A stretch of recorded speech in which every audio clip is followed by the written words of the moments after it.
This is Secret Life of Symbols.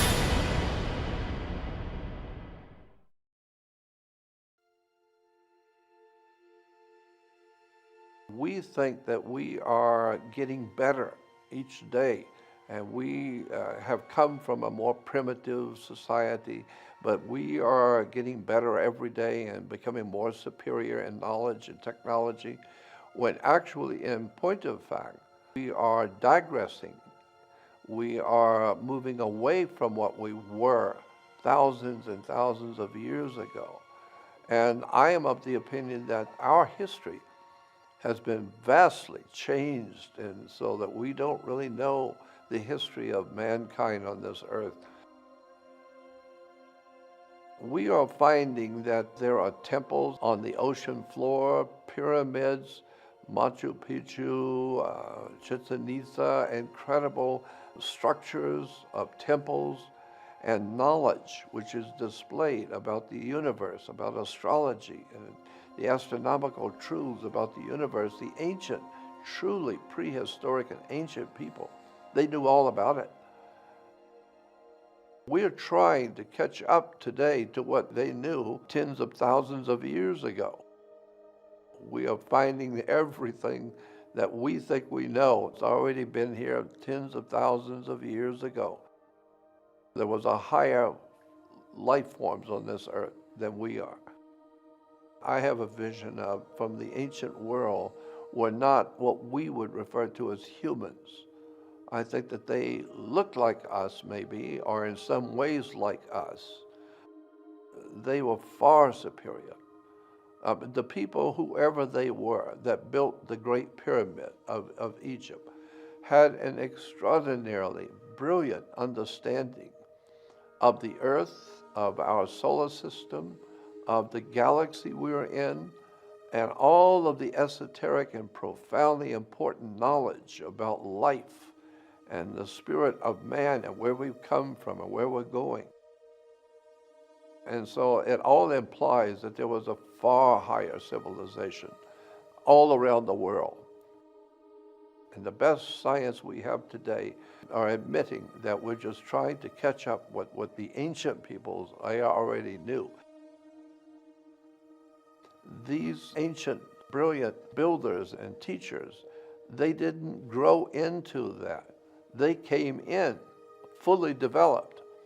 When you look at Egypt, Egypt as a classic example, if you go to the very beginnings of Egypt, it came in as an extraordinarily brilliant society of builders and knowledge, and then eventually devolved into what Egypt is today.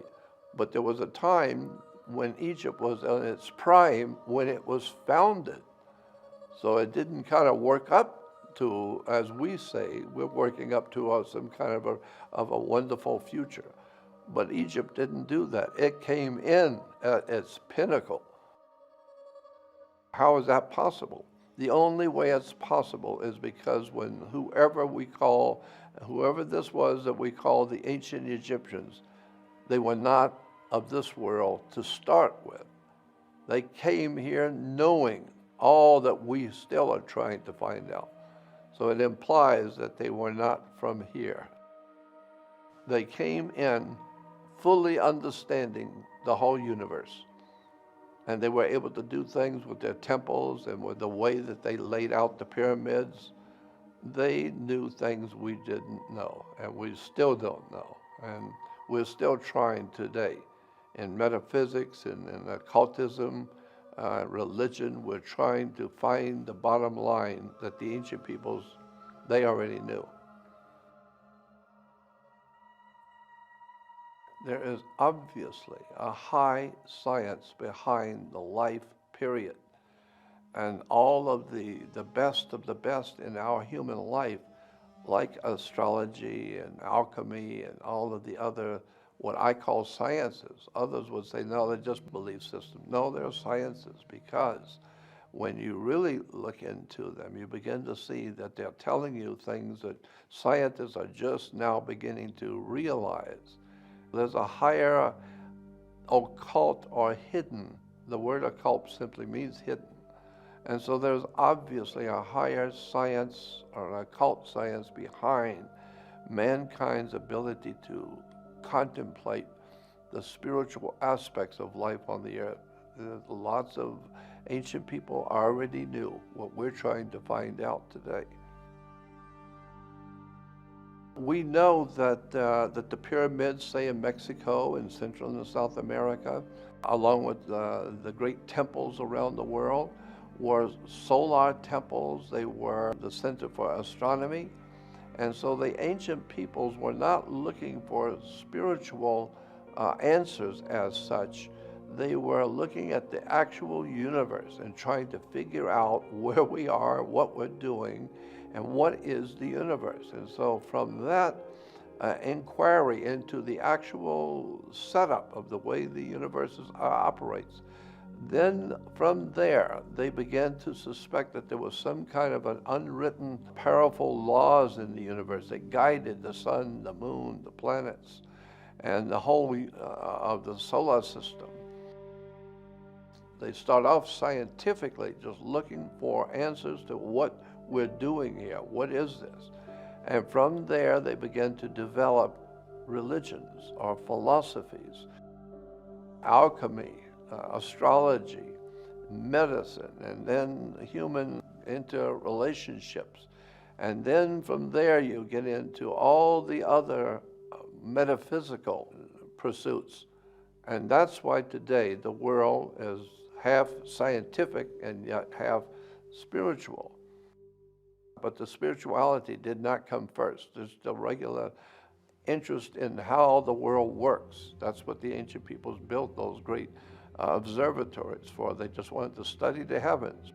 But in doing so, it didn't take long till around the world, mankind that was viewing the heavens for science began to suspect that there's something else going on here.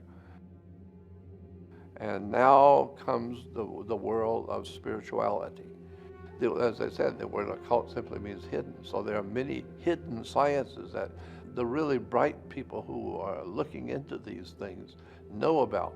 But generally speaking, the world of mankind is not really well informed about alchemy and about these sciences of spirituality. But that's growing now too. So people are beginning to wake up to the spiritual relevance to your life of spiritual subjects. I think that there is something there that needs to be looked at, this whole idea of where man has come from, where he is right now, and ultimately where is he going to go with his knowledge and with his life and experiences. What is the reason why we're having the experiences that each of us do have each day? We're all growing, and hopefully we are growing far more intelligent and insightful, and looking at the spiritual aspects of our life. That's a very important feature of being alive, is to not just live for the material world today, but start asking serious questions about where were you before you were born, and where will you be after you leave here, this earth, and what is the reason for our human life, and why are we learning so many hard lessons the hard way? There seems to be some sort of an overshadowing presence in the universe that men have called God, or some sort of an ultimate spiritual presence that is leading or directing our evolution.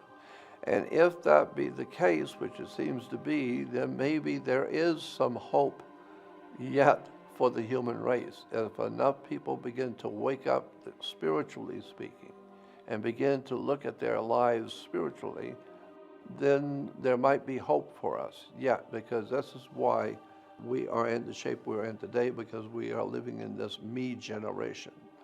And this generation that only cares about feeding itself and taking care of itself and enjoying itself, never realizing you have responsibilities to the world that you live in, and to help your fellow man to grow and to help educate other people. I can speak for myself in relation to the idea of why do we seek wisdom and spiritual knowledge. I have always understood that I have questions within myself that others can't answer. And for me, looking at these questions, they make a lot of sense to me. Why this and why that and why does this happen? So I have learned that to think deeply on these spiritual questions of life opened me up to a whole world of knowledge, because I realize how much I don't know. And I am also well aware of the spiritual implications of the laws in the universe around us. There are certain things you can do in this world and things you cannot do. And you will pay a terrible price for doing the things you're not supposed to do.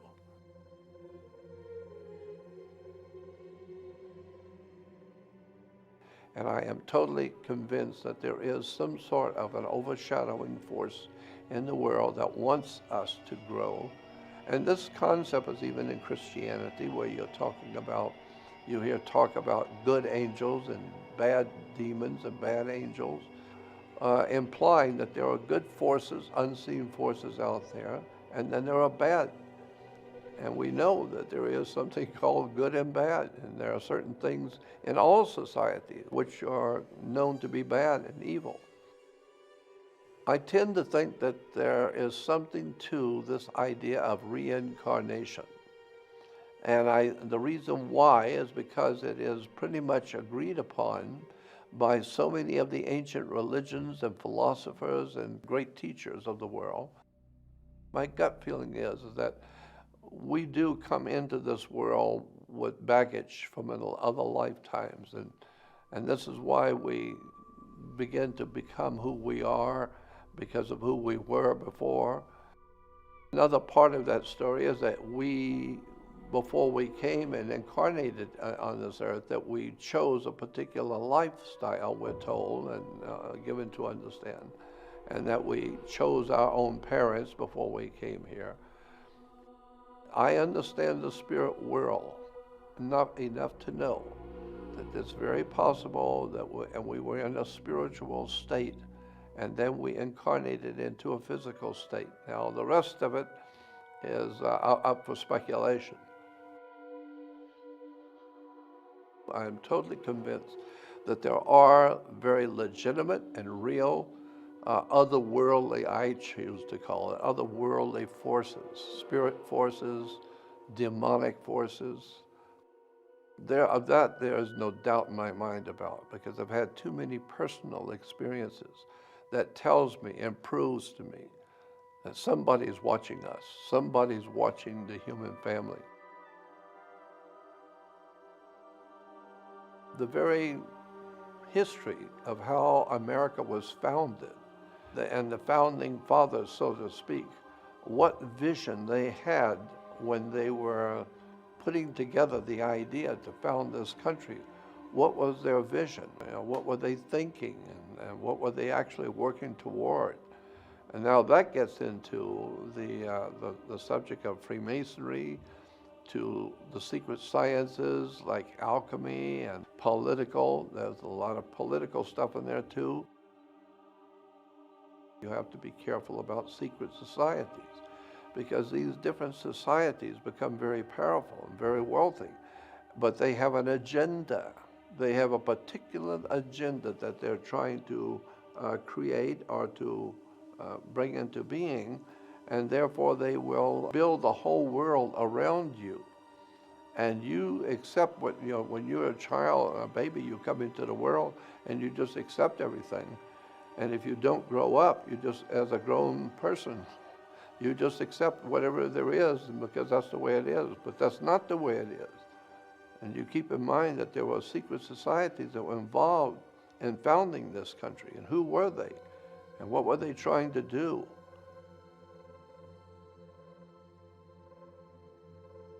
You have to know secret societies to understand why there are so many different symbols and emblems in Washington, D.C. and around the world.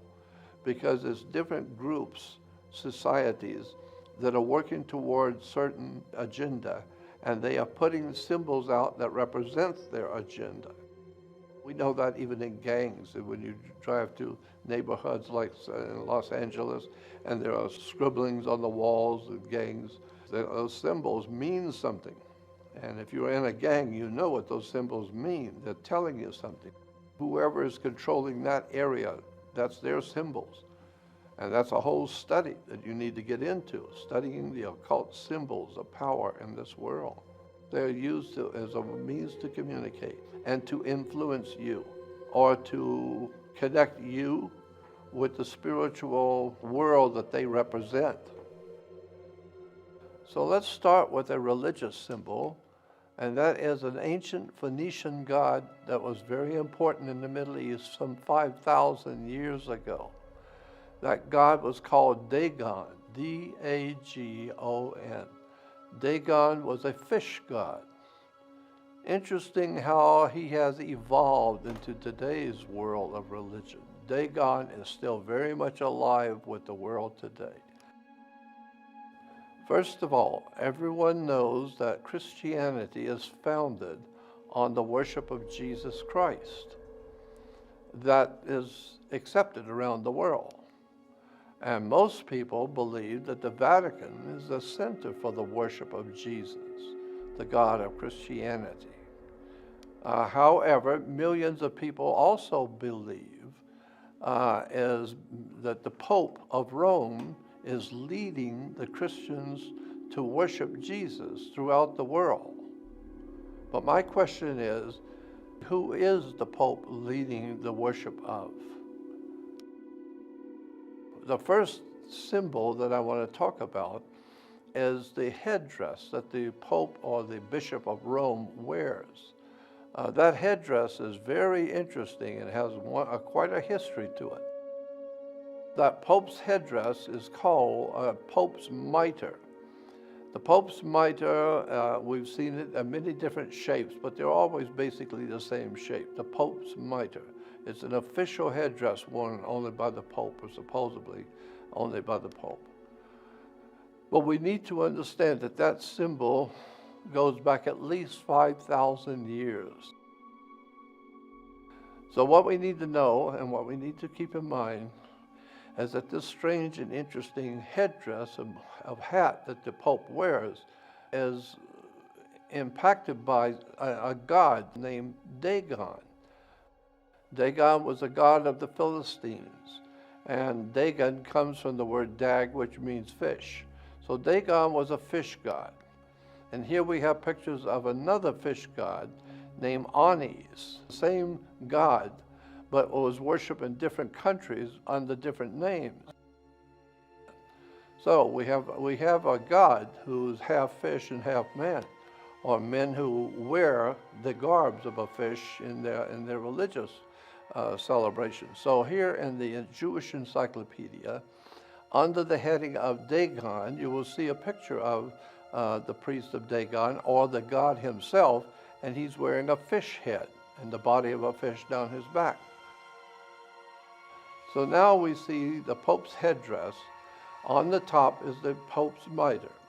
But when turned, you then see he's actually wearing a fish head, the fish god Dagon, because he's representing the worship of an ancient Phoenician god. So this is why today Christians on the back of their cars, you will see, have a fish symbol. I'm thinking that that's to denote them as Christians worshiping Jesus. No, it's a fish symbol because it's denoting Dagon, the fish god. The significance is Dagon was a very important mystical god to the ancient peoples in the Middle East, in Babylonia, Sumeria, Phoenicia, Canaan. And that very powerful mystical god is still dominating the spirit and the intellectual thinking of religion even to today. So it's not Jesus that's influencing the Vatican and the Pope. It's Dagon, the fish god. That's the importance of this. The point being is that religion comes to the world in the age of Pisces. And Pisces is, of course, the two fish of the constellation of Pisces. But Dagon is 5,000 years old.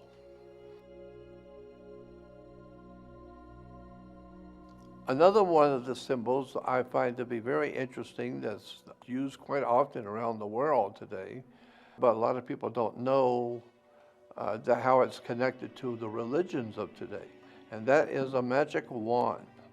Magic wands, we've heard in stories galore from children, from childhood days, about magicians who use a magic wand. Well, the magic wand is just what it says it is.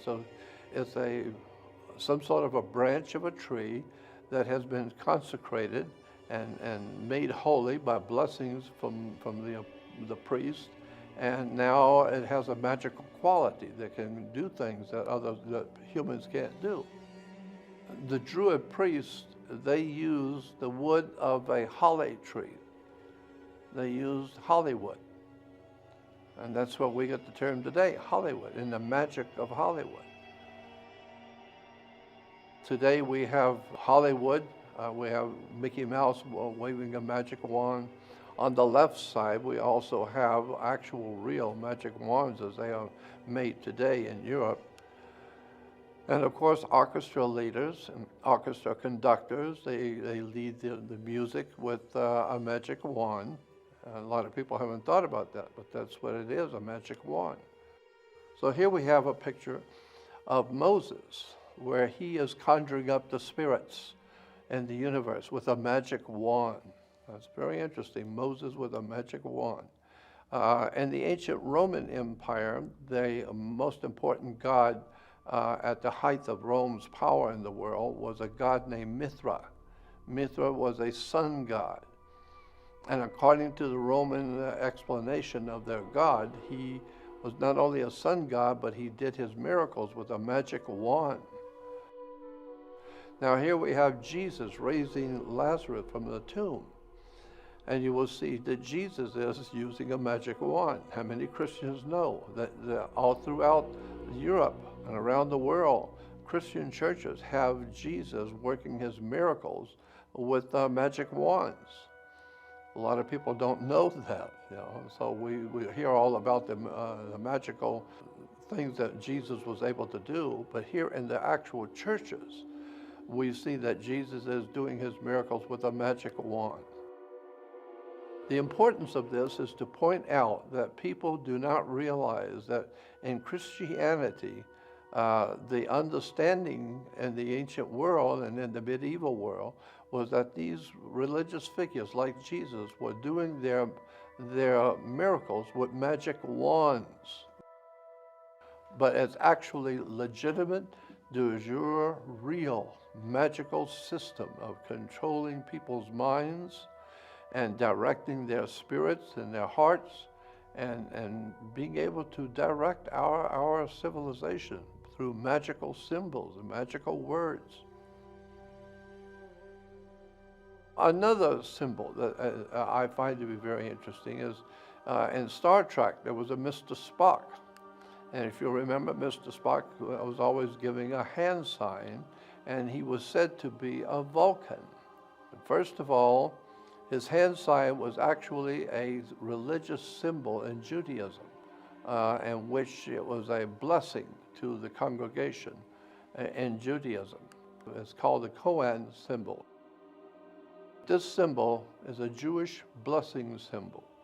But where did it come from?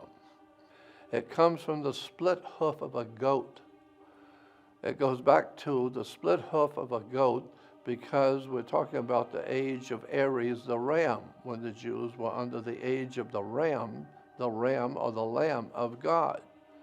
And so that's why today we call Jesus the Lamb of God, going back to the constellation of Aries, the ram. Niebuhr even said that he accepted that sign and used it, but because it was a sign from his rabbi, and he thought it was a very interesting symbol, so he just used it in Star Trek. I'm sure he probably knew the meaning of the sign, but that's where he said he got it from. Another subject which is interesting and very relevant today is a symbol called the fasci, or the fasces. On the back of an American dime, you will see a bundle of sticks tied together, and it has an axe head with it. That is called a fasci. And this is an ancient Etruscan symbol that was adopted by the Roman Empire to symbolize Rome's power. It's an old ancient Etruscan symbol, but it's very important to the Roman Empire. Rome said, ancient Rome's philosophy was, if it's just one stick, you can beat somebody with a stick, but it's not going to hurt them really. But if you got 2 or 3 sticks, now it's going to be a little bit heavier deal. But if you get 5 or 6 sticks and tie them together as one, now you've got serious strength. Now when you beat somebody with 6 or 8 sticks tied together, that's serious. And so then they put a hatchet head on it because an axe head always represented, in almost all the ancient cultures of the world, accepted that the axe head represented the presence of God. God was the great hatchet. He's giving you the axe. And so the hatchet head represented God, and the bundle of sticks represented a coalition of troops. So when Rome would go into to another country to overtake it, they would take troops from this group and troops from that group and put them all together. Now you've got a strong force. It's not just Romans. It's all kinds of other countries are with you. And so that's what we hear today when we hear the presidents talking about during the Middle East. They have a coalition of countries, not just America. We have other countries with us. It's a coalition. Coalition is another name for fasci, which is a symbol for world fascism, when you can get all the countries together and have them all, all doing the same thing, all of the countries marching to the same tune. Now you've got a strong military force. The fasci was usually carried officially behind Caesar. He would be in the front of the parade or whatever, and there would be what is called lectors behind him, and they would be holding the fasci, symbolizing Caesar's power over life and death. He is the man. He's the boss. And so the lectors would be standing on both sides of Caesar on the altars when Caesar was speaking, holding those fasci, so that the Roman people know he has the right to life and death. So here you'll see in World War II with Mussolini on the left, and his symbol for his government, a fasci. Well, of course, he's Italian, and that goes back to the Roman Empire. And so here we have a Nazi, as you'll see, the swastika and the Nazi eagle, like the American bald eagle. But you'll see the 2 fascis on each side of the swastika. This is because Germany was in league with Italy during the Second World War. Mussolini had in mind to do the same thing Adolf Hitler wanted to do, was to create a new world order. And so Mussolini saw that new world order as being Catholic, as to be Roman, while Germany saw it to be German and not Italian. But the two together, I suppose they figured they'll work that out once they take over the world. Well, Mussolini actually, according to history books, actually thought of himself as Caesar. He saw himself in his position of power at the time of the Second World War as Caesar of the ancient Roman Empire, and therefore it would be right that he would pick the symbol that Caesar used to show his power. And so that's why the fasci became so fashionable in Italy. But the 2 fascis you will also see on the wall behind where the Speaker of the House sits when the President's making a speech. The United States has secret societies in their government, and behind the government are very powerful secret societies that see itself, these societies see themselves as the promoters and to generate a new world order. All countries copy each other. The fascists copied the Etruscans, the Romans copied the Greeks, and the Greeks copied the Egyptians, and that's just the way humans are. As much as we change, the more we stay the same. We're all still adopting the same symbols that we adopted under the Egyptian Empire. We're still using those symbols today, pyramids. And let's talk about the pyramid. And we all recognize that there's 3 beautiful pyramids on what is called the Giza Plateau in Egypt. But my question is, there's only one of the 3 of those pyramids is referred to as the Great Pyramid. First of all, you need to know that the pyramid that's directly behind the Sphinx is not the Great Pyramid. It is a Great Pyramid in Egypt, but it is not the Great Pyramid. This is the Great Pyramid of Egypt. How many sides does the Great Pyramid have? Well, you would think if there's 4 sides, and then there's the bottom as a side, so it would be 5-sided pyramid. But actually, in point of fact, no, the Great Pyramid is 9 sides. Why? Because on the first day of the spring equinox or the fall equinox, if you're in the right place at the right moment when the sun hits the pyramid, you will see that each side is divided down the middle, but so subtle that when you're there at the pyramid, you don't notice it. But on the first day of spring and autumn, you will see the Great Pyramid is divided down the middle. And so here again is another picture of the pyramid from above on that special day, that special hour, when the sun's hitting it just right. And so each side is 2 sides. Therefore, if you got not 4 sides, but 8, plus the bottom side makes 9. So how many people know that the Great Pyramid of Egypt has 9 sides? It's strange, but it seems as that no one really knows why the Egyptians took so much effort to divide each side of the pyramid so perfectly and so brilliantly and such that you would not see it until a particular day at a particular time. We call it the Great Pyramid because there's a lot of important stuff implied in that pyramid. And the other pyramids do not even come close. They don't have anything like what's in that Great Pyramid. That is one act by itself. It's the only one. That's why we today call it the Great Pyramid. The next subject we'd like to look at for a moment is the cornerstone in the Christian religion. Christians will tell you that that in the church of Christianity, Jesus is referred to as the cornerstone of the church. But that's not exactly correct. The actual scripture says that he's not the cornerstone. It says Jesus is the chief cornerstone. A cornerstone is what it's said to be, just a stone at the corner of a building. But wherever you set that cornerstone up, you're going to line all the other stones up with it. So it's the first one that decides where this building is going to be aiming. And so Jesus Christ, the cornerstone.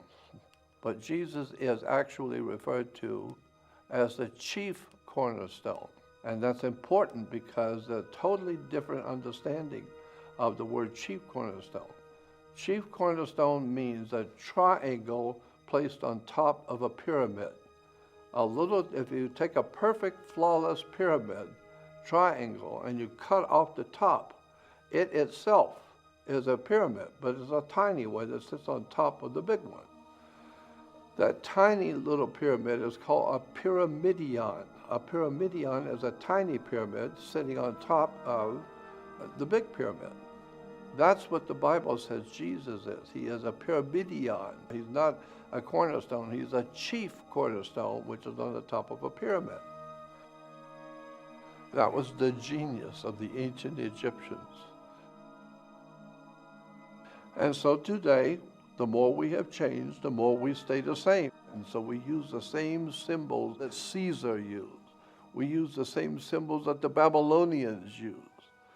It's because mankind is hardwired, so to speak, to realize the importance of very powerful symbols to represent your civilization and who you are, and where you've come from, and what your destiny is. It's everywhere from religion to governments to military, commerce, banking. Symbols is a way to communicate with the world. I'm Jordan Maxwell, and thank you for watching.